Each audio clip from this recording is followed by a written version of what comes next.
Yud Gimel דף בייס עמוד הבית. בעצם היום הזה נימול אברהם. This is the mimer that people, the essay that people repeat during a bris. And it starts with a very interesting question. Navina kushia. It sounds like kushia and question come from the same word.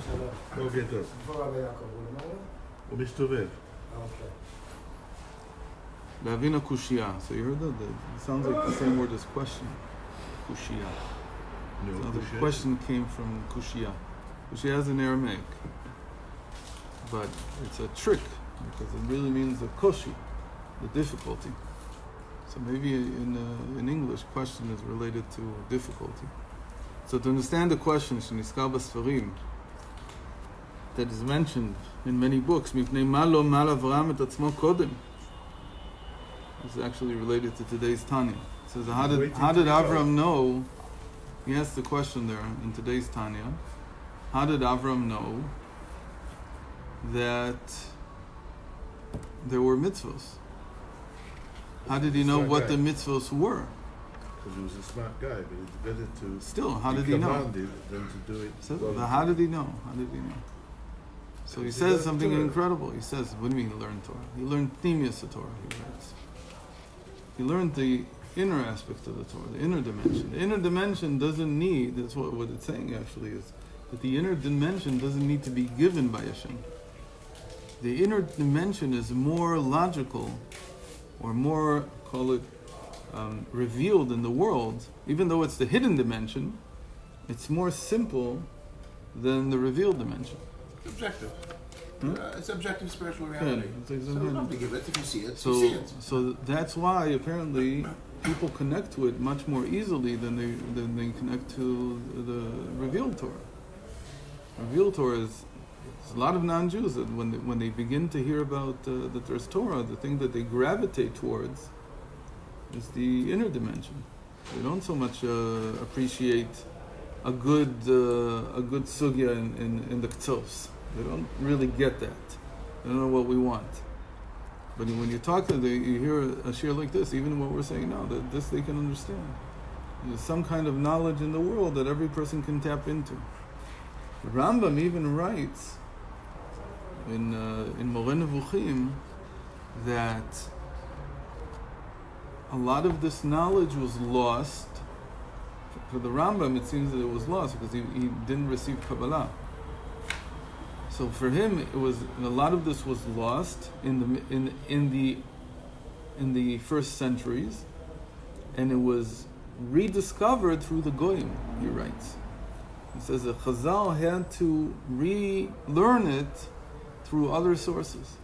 It's an incredible thing. You read that, it's like, whoa. How can you say that? Obviously, even when they read it, there's a certain you have to make sure that it fits with Torah, with the revealed Torah. But even just that idea is groundbreaking. But it explains a lot about how the Goyim are really the children of Avram in this sense. He's really Avamon Goyim. So he was like the greatest master of this hidden tradition, or this, call it the natural knowledge in the world, and it led him to the mitzvos. So that's what the Alter Rebbe writes in today's Tanya. How did Avram know how to do the mitzvos? He learned them from Pnimius Torah. And what's an Erev Rav according to the Tanya? Somebody who doesn't know Pnimius Torah. So that is Das, Erev Rav is equal to Das. It's equal to consciousness. This consciousness is not aligned with the Torah, with Pnimius Torah. So Avram, he performed all the mitzvos before they were given at Sinai. And that's easy because look at how many. Of course, he performed the Ruvei Tavshilin. Ruvei Tavshilin is the Rabbanan, but he performed all. He even lit Hanukkah candles. Of course, he does. The fact that the Hanukkah happened 2,000 years later in the Greek period has nothing to do with the fact that on these days you're supposed to light candles. And we say even Adam Arishon, it says, lit candles during these days. Why? Because it's a natural. I say it's just a natural phenomenon that when the days grow so short, it's usually around the solstice, not the winter solstice, around the 21st of December.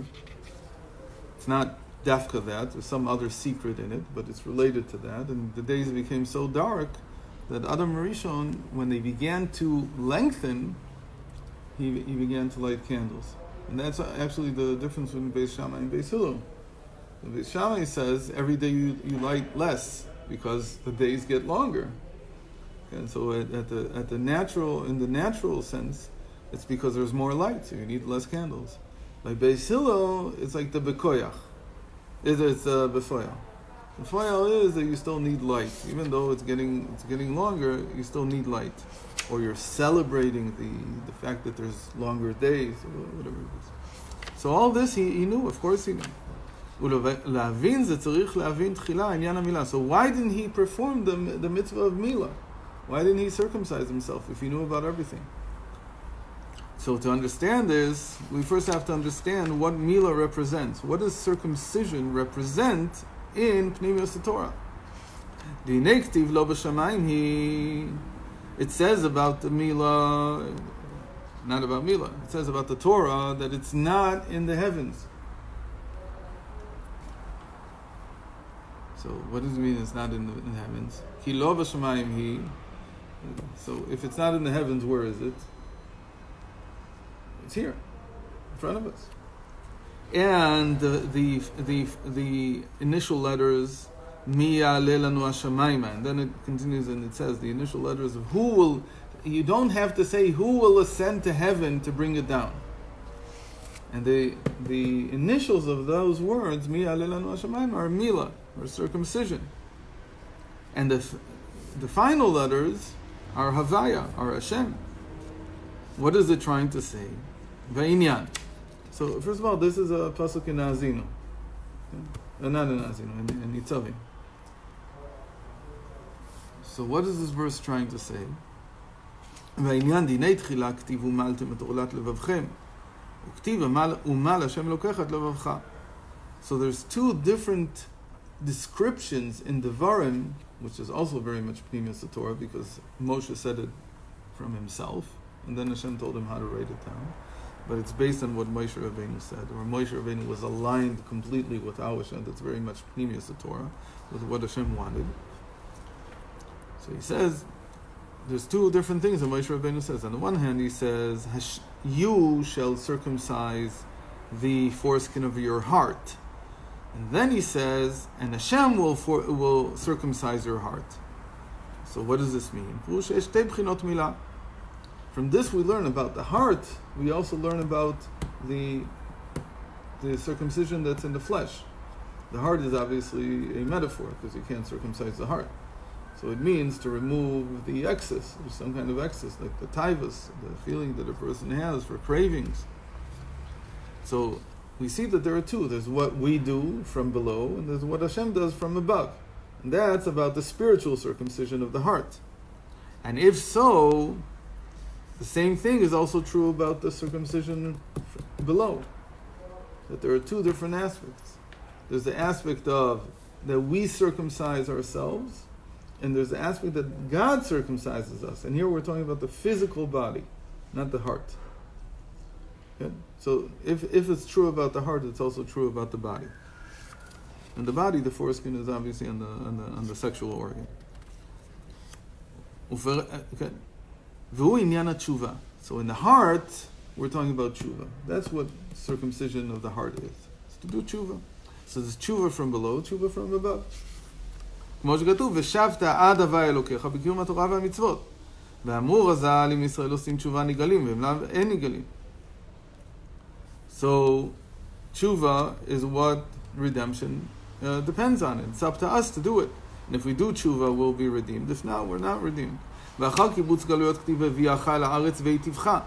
והוא המילה שמלמעלה למטה. And even after you do tshuva and you're zoche to come to Eretz Yisrael, you're zoche not just to come to Eretz Yisrael, but to be affluent wherever you are, even if you're not in Eretz Yisrael, to have wealth, in the sense of spiritual wealth, physical wealth. Still, you need another circumcision from above. Then, the fact that you will have success, that's already the success that comes from above. וזהו והיטיבך מאבותיך מבחינת מערב תורך אשר צפנת כי במשה שנולד מהול כתיב ותרא אותו כי טובו. So to be good, to be successful in the spiritual sense, is to be circumcised from above. How does he know? Because he says when Moshe Rabbeinu was born, the Torah says that his mother saw that he was good. And Chazal, the sages explain, to be good means to be circumcised. So he was circumcised from above, not circumcised from below. He didn't need to be circumcised from here, from people. והיינו שבחינת מילה ראשונה מלמטה למעלה היא התערותא דילתתא. So the first type of circumcision that we do is from below to above. That's called awakening from below. וההתערותא דילעילא, and the fact that there's awakening from above, הוא הגילוי. And then the revelation that you are special, the revelation that you are good, that comes from above. And that's the awakening from above. And that's called Umal Hashem Elokecha et Levavcha.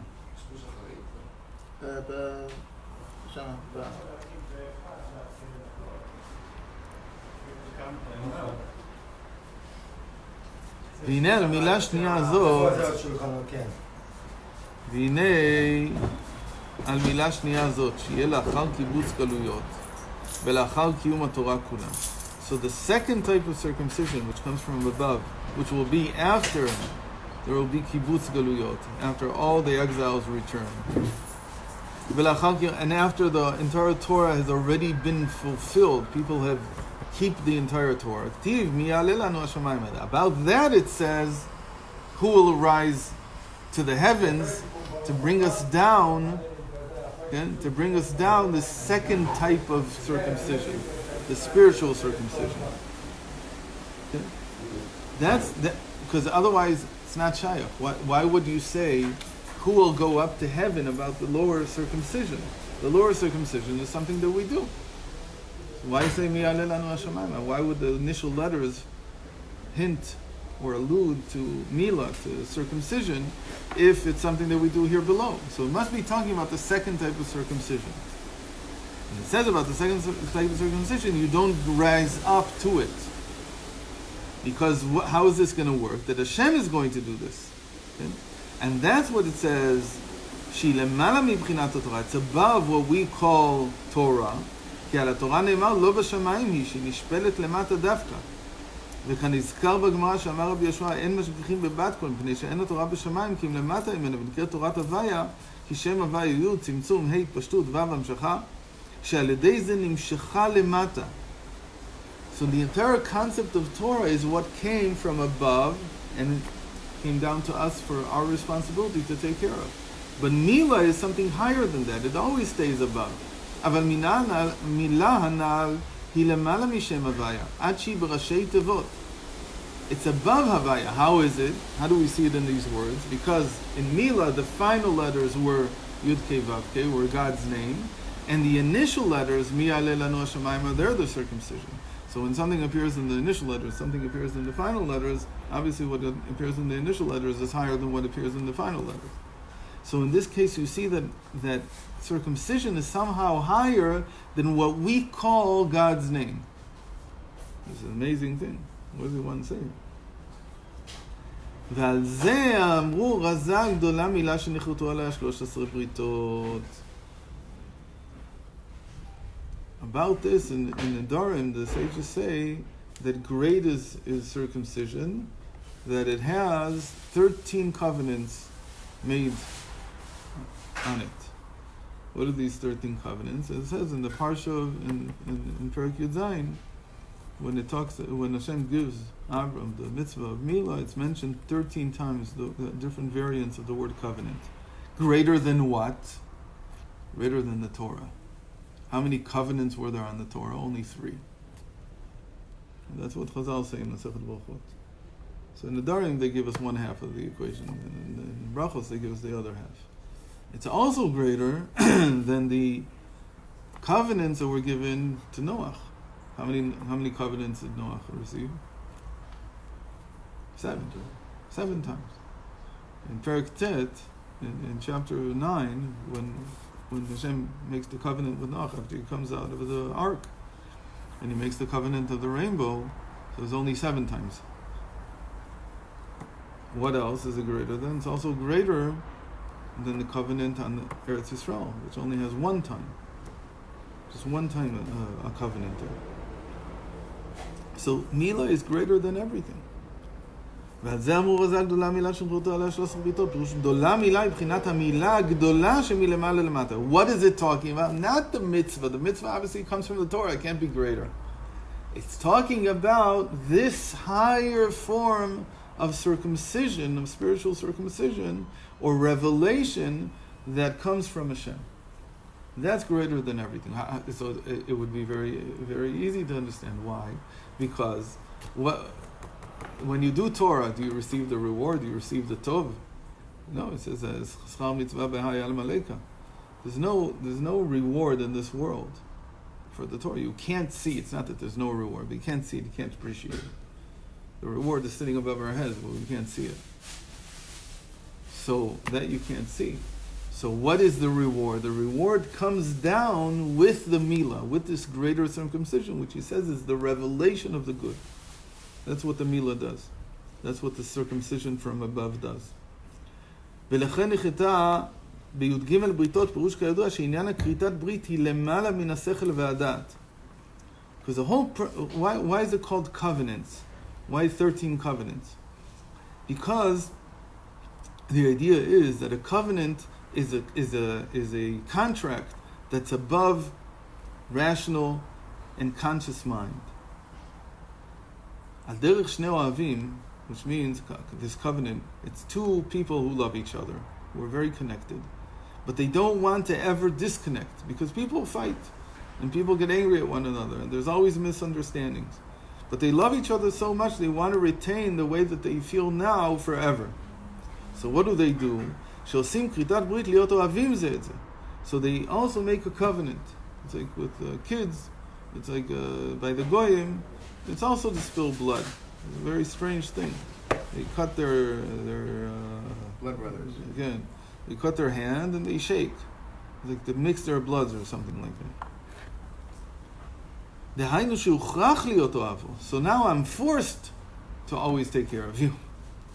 Even if my mind, even if you've done something terrible against me. And my mind tells me, don't help him. But the covenant keeps me connected to you. אף אם לא היה נמשך אצלו אהבה זו אליו אחר כך מצד השכל והדעת, even though my mind is no longer connected to him. מכל מקום, מכריח את עצמו לאהבה בבחינה של למעלה מהשכל והדעת. So that's what the covenant does. It forces me to remain the one who loves you above my rational comprehension. Above and beyond what my mind tells me. Hashem is forced. Hashem is forced. That's the idea.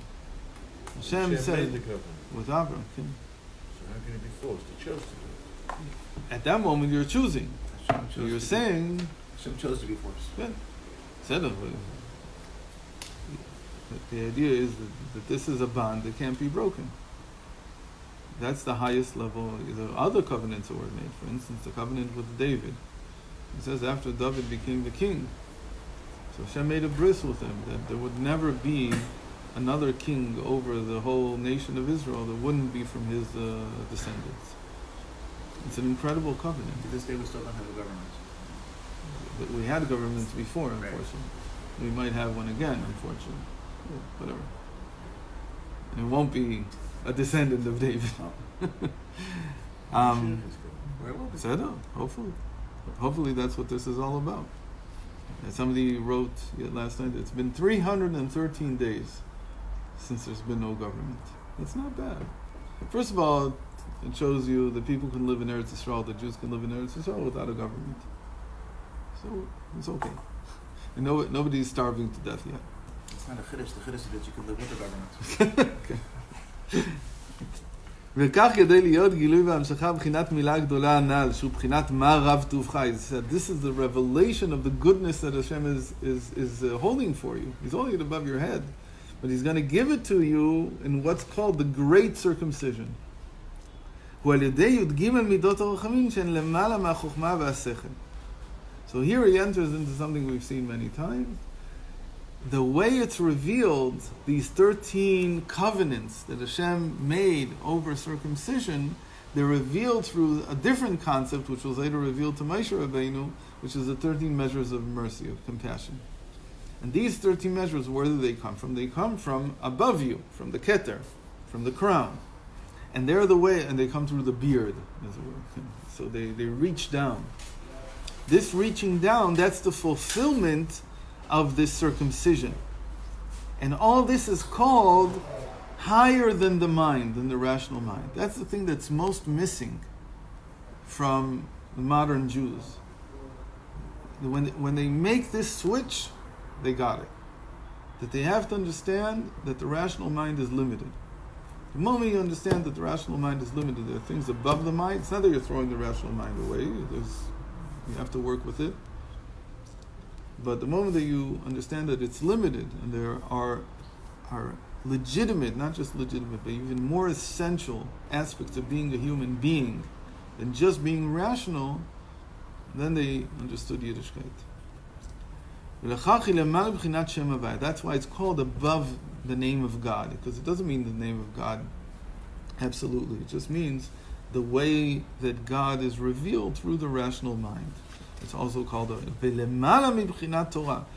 And it's even higher than Torah, because even the Torah that we have, the Torah, the revealed Torah that was given at Sinai, so it doesn't go all the way up to the Keter. It only goes up to Chochmah. That was also a little bit yesterday's time. Because it says that the sages have a tremendous medrash. It says that Hashem asked the Torah, what should a sinner do? Somebody who did something wrong, what should he do? It says, bring a korban. It doesn't bring a korban. So if I can't bring a korban, I can't do tshuva. It's tshuva that's above the korban. What's the tshuva that's above the korban? I say tshuva. It's just to be connected to Hashem. It's higher than the sacrifice. It doesn't mean that you shouldn't bring a sacrifice. Of course you should. But let's say you can't, for whatever reason, like now that there's no sacrifices. So you'll remain with your Avera forever, with your Chet forever. He says, no, you connect to me. When you connect to me, I have a different method of cleansing you, says Hashem. But the Torah says we have to bring a korban. The Chochmah, the way the nations understand it, there's only one solution. What's the solution? You should die. That's what the nations say. Okay. This was either a reaction or what prompted all of Christianity when you think about it. This idea that you don't need to bring korbanos. It's not saying that you don't need to bring them. It's saying that when there's an absence of them, when you can't bring them, then you go directly to Hashem. You go directly to the boss. ועל זה נאמר, עד יעבור עמך הוויה, פירוש עד יעבור בחינה של למעלה משם הוויה. That's what it says in the splitting of the sea. Why does he bring the splitting of the sea, the song of the sea? Because where is the circumcision? There always has to be a circumcision in a redemption. That's what we just learned. That before Hashem showers His goodness, reveals His goodness, the reward for all the toil that we've done, He circumcises. Where was the circumcision? In the one redemption that's written about in the Torah. The one redemption is, of course, the Exodus from Egypt. So where did we see a circumcision? So it says that's Kriyas Yamsuf. That's the splitting of the sea. Again, it's not a circumcising you. It's a circumcision from above to below. When you even think about it, the circumcision, where did Chazal get this interesting idea? In Erchin, they have this, you hear it, Rabbi Yaakov. In Erchin, they have this incredible thing. It turns out from Erchin that the Yidden, the Jews, entered the sea on one side and they came out on the same side, not on the other side. So what does it look like? Semicircle. It's a semicircle. When you think about that, that's what it means that Hashem circumcised. That's where this whole idea came from. Well, how did Tosfos get to this? Hinted this, that it's like a circumcision. It's revealing the Atara. It's revealing the crown of the. We also see that it's the same shape as the rainbow. Also a semicircle. It's a very interesting thing. That's the circumcision is always the same shape. I guess reminiscent of the Gulim, if you're saying that. Yeah, of course. Because what are you doing? You're taking the edge off of nature. Nature needs, meaning when we say that Hashem is going to reveal the good, what do we mean? That it's here, it's in front of us. But to reveal it, you have to strip nature. The nature of the world has to be stripped in order to see it, because we just can't see it. And it's a half circle type of thing. So all this, the Song of the Sea was the revelation of the goodness. How do we see that there's so many mishalim of Chazal, there's so many attempts by the sages to tell us what a great reward was revealed after the splitting of the sea. What was revealed? That there was not a single Jew who didn't leave the sea, the Red Sea, with less than 80 Libyan asses, however you say it, full of gold and silver from Egypt. What are they trying to say? It's a mashal. They're not trying to tell you that's what actually happened. They're telling you that was the revelation of the goodness of all the toil that they had toiled for 210 years in Egypt. So, והנה בזה יובן שאברהם קיים כל התורה כולה עד שלא ניתנה ולא קיים מצוות מילה. By Abraham, the same thing. Again, because the circumcision is like the end. It's the end game. It's the moment when you pull the curtain away and you show what there is. So he says, Abraham also. How long was his galus? How long was the? What did Chazal say? Why were there 20 generations until Avram? For what? Ba'Avram v'natal schal kulam. 20 generations toiled. Some of it was good, some of it wasn't so good. But Hashem didn't reveal any of the good. Avram's here, and he says, it's time, Hashem, to start redeeming the world. How do we know that Lech Lecha has a redemption? So in Pirkei Eliezer, it says that there's 5 different redemptions altogether. And each one is governed by one of the Mansapach letters. Each one is related to one of the final letters, the Mem, Nun, Tzadik, Pei, and Chaf. The first one, in order, is Avram. That started with Lech Lecha, 2 final Chafs. It's always a doubling up of the final letter. So Avram was a redemption. When he came to Eretz Yisrael, it was a redemption. Redemption from what? From all the generations, 20 generations that had not received any reward for what they had done. Why? Because the world was a mess, and Hashem knew that if I bring the reward now, if I reveal myself now, if I reveal the goodness now, there'll never be any progress. There has to be somebody who does it. Why? Not because of the reward. How did Avram know that it was coming? Because he says, I am protecting your reward. Why am I protecting it? Because I don't want it to be abused by others. So I'm holding it for you. But some of it I'm going to give you now. And so how did he give it? He gave it by giving him the mitzvah of circumcision. So you can do circumcision, he says. But the real circumcision is the pulling away the curtain from reality and showing you what Hashem is really about. What goodness you've been working for the whole time. ולכך קיים כל התורה כולה והנה בזה יובן עניין שאברהם קיים כל התורה כולה עד שלא ניתנה ולא קיים מצוות מילה. This is why Avram didn't perform the circumcision. מפני שרצה להגיע לאותה מילה גדולה מלמעלה למטה. He did the entire Torah, except for circumcision. Right. So he has how many mitzvos are there if you don't do milah? 612, which is the word brit. So he already had a covenant with Hashem. What he's waiting for now is for the milah from above, the final mitzvah. And this mitzvah, again, he could have done it as a mitzvah. He could have done it as, I know from the concealed Torah, I know from nature that you're supposed to circumcise yourself.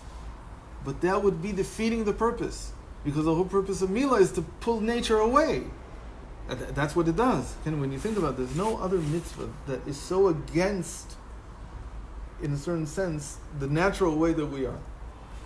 That's why everybody doesn't know what to do with it. How could it be that Hashem tells you what's it called?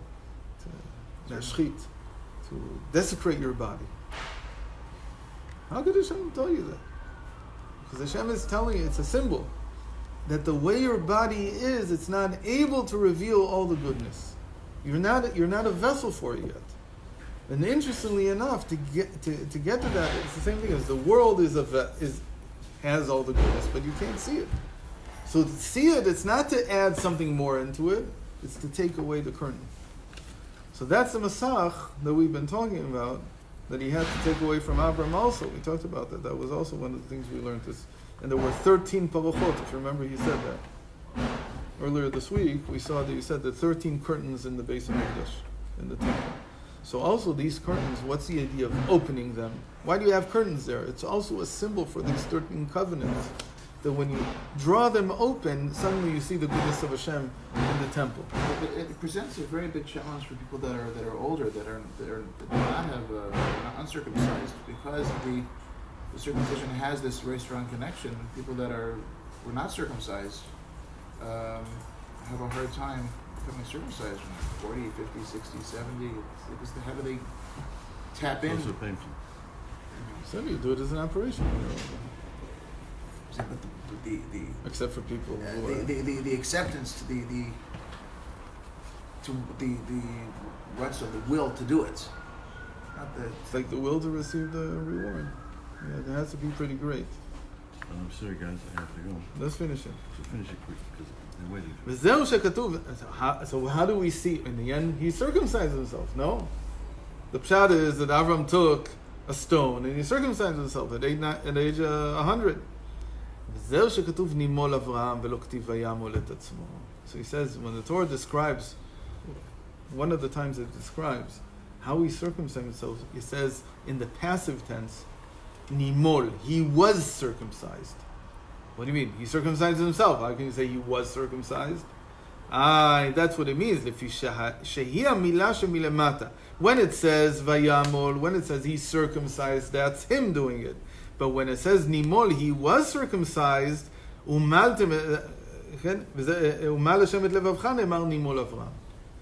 so Hashem, so says the Medrash, they did it together. On the one hand, Avram was holding the stone. On the other hand, Hashem was circumcising. From this we learn, by the way, how a surgeon needs to work. If a surgeon doesn't feel that on the one hand he's cutting, but at the same time Hashem is cutting with him, so it's not good enough. Real surgery has to be this way. It's the revelation of Hashem's essence. In this very day, the essence being revealed on this day, that's what happened with the Milah. So the Milah is always a representative of receiving the reward of pulling the veil off of reality or off of the body and being able to see godliness in a physical sense. וזהו שכולו טוב ונתגלה לו בחינת בעצם היום הזה, אז נימול אברהם. How did he know when to do it? When he saw that the revelation was ready to come. At that moment, at that very moment, he circumcised himself, and that's what he received, all the goodness.